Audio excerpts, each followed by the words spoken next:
Bonjour à tous et merci d'être avec nous. À la une de l'actualité économique, des milliers de manifestants dans les rues de Bruxelles ce lundi matin. Ils sont venus soutenir les employés de l'usine Audi dont l'avenir est incertain.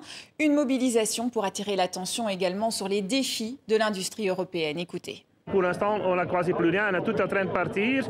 On a vraiment la Chine et les pays asiatiques qui sont en train de nous tuer et il n'y a personne qui réagit. C'est donc le cri d'alarme de tout un secteur, alors que l'Union européenne est en pleine discussion à propos des voitures électriques chinoises. Est-il judicieux de les surtaxer au risque de provoquer des représailles commerciales de la part de Pékin? La question fait débat. Pendant ce temps, le bras de fer entre les constructeurs automobiles français et les instances européennes s'intensifie à partir du 1er janvier 2025. Les normes de CO2 pour les voitures vont se durcir. Les constructeurs doivent réduire les émissions moyennes de leurs véhicules de 95 à 81 grammes de CO2 par kilomètre.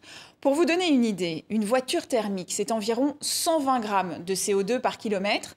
Une hybride, c'est 100 grammes. Alors pour respecter les nouvelles normes, les fabricants doivent vendre au minimum 22% de voitures électriques.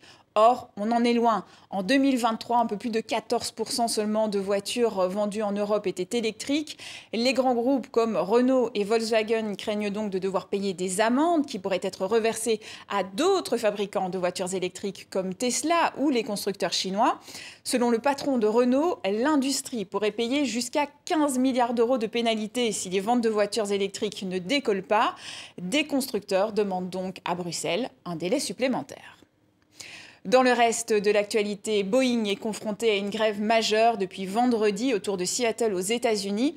Ses principales usines d'assemblage sont à l'arrêt. C'est un projet de convention collective concernant les salaires qui cristallise les tensions. Une situation qui accentue les difficultés du groupe. Cela pourrait entraîner des retards supplémentaires dans les livraisons d'avions.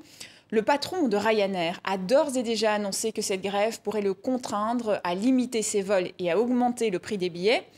On a tendance à penser que les problèmes de Boeing pourraient avantager Airbus, mais les usines du constructeur européen tournent déjà à plein régime et ne peuvent pas prendre davantage de commandes.